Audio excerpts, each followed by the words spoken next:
Olá, quinto ano, tudo bem? Espero que sim. Preparado para mais uma aula de história?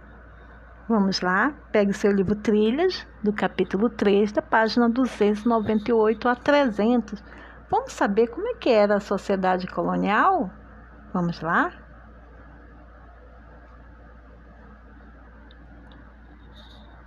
Então, alunos, no período da sociedade colonial, as famílias eram patriarcais. Mas o que é isso, patriarcais? Ou seja, todos os membros deviam obedecer à autoridade máxima representada por um homem, né? Por uma figura masculina. Nessa época, alunos, as mulheres não tinham liberdade para fazer suas próprias escolhas, né? Se comparando com atualmente, né, o Brasil, as mulheres têm igualdade de direitos em relação aos homens. Assim, por lei, elas não devem obediência aos homens e podem fazer suas próprias escolhas. No passado, a educação de meninas e meninos eram diferentes. As meninas, elas eram educadas para casar, ser mães e cuidar de casa, enquanto já os meninos eram educados para trabalhar fora e realizar todo tipo de atividade, não é mesmo? Então, que bom, né, que teve essa mudança, né? Teve uma igualdade entre os homens e as mulheres. Porém, alunos, foi conquistada por meio de muitas lutas feministas, por direitos ocorridos principalmente ao longo do século XX, não é mesmo? Apesar de as mulheres terem garantido muitas coisas por lei, né? Ainda hoje, muitos desses direitos, as mulheres elas não são plenamente respeitados. Por exemplo, às vezes as mulheres elas trabalham fora de casa, né, e recebem até um salário inferior aos dos maridos, né, aos dos esposos, aos dos homens, né? Muitas vezes as mulheres ela têm que trabalhar fora e além do mais trabalhar também em casa quando chega, né? Cuidar dos filhos, arrumar a casa, preparar a comida para o seu esposo, dentre outros, não é mesmo? E aqui nós vemos essa imagem, né, que uma casa, né, dos senhores dos engenhos, né, que diga-se de passagem, era muito bonita, né, muito grande.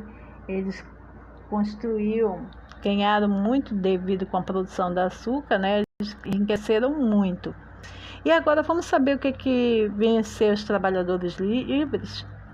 Então, embora fossem minoria, também havia naquela época trabalhadores livres nos engenhos.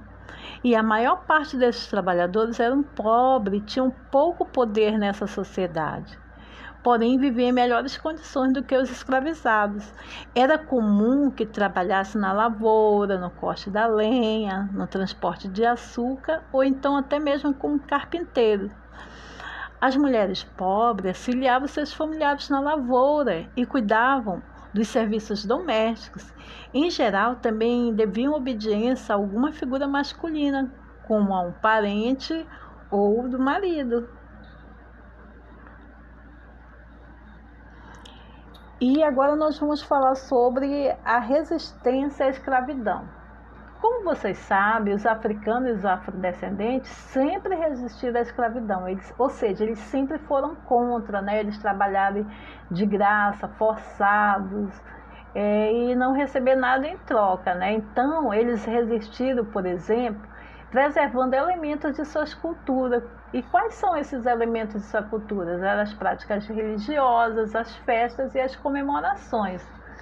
Além disso, muitos escravizados procuravam causar prejuízo aos seus senhores.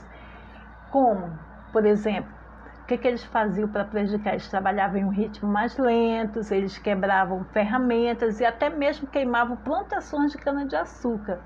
Os escravizados também fugiam e formavam comunidade em meios à mata, em regiões de difícil acesso. Então, como é que foram chamados esse local? Essas comunidades eram chamadas de quilombos.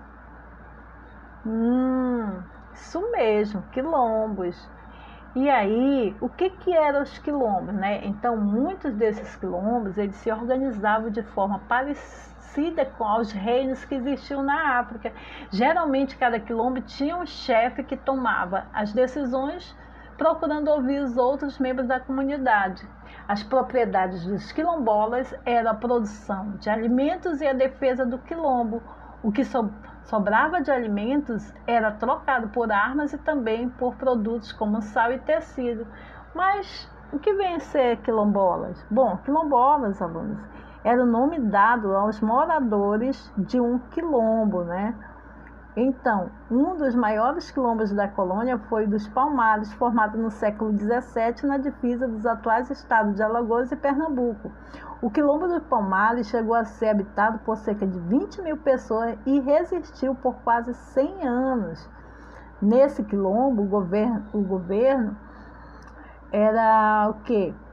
Era exercido por um rei, que foi o Zumbi dos Palmares, foi um dos últimos reis, também o mais conhecido deles. Agora eu pergunto de vocês, observe essa imagem. Que elemento da imagem demonstra a preocupação que os quilombolas tinham com a presença do quilombo? O que vocês observaram aí? Bom, vocês perceberam que existe uma torre, né, de vigilância? Então, demonstra a preocupação dos quilombolas em relação à segurança do quilombo. Por meio dela, os quilombolas podiam perceber a aproximação de alguns inimigos, né? Nesse caso, naquela época, os inimigos eram justamente os feitores, né, dos engenhos. Vamos para as atividades? Então, aqui na página 300 tem a seguinte questão. Questão 1. Sobre a sociedade formada em torno dos engenhos de açúcar. Pinte os quadrinhos a seguir conforme a legenda. De verde você vai pintar as frases com informações corretas e de vermelho frases com informações incorretas. A questão 2, você cite, tem aqui também, em seu caderno reescreva a frase com informações incorretas, corrigindo-as. Ou seja, você vai ver qual é que está incorreta e vai corrigir no seu caderno. Na questão 2, cite 3 formas de resistência contra a escravidão no Brasil colônia. Nós citamos anteriormente, né? Essa está fácil. Na questão 3, complete as frases com as palavras baixas. Assistência, cultura, quilombos. Vocês vão preencher nas alternativas A, B, C, uma dessas 3 palavras. Não é mesmo?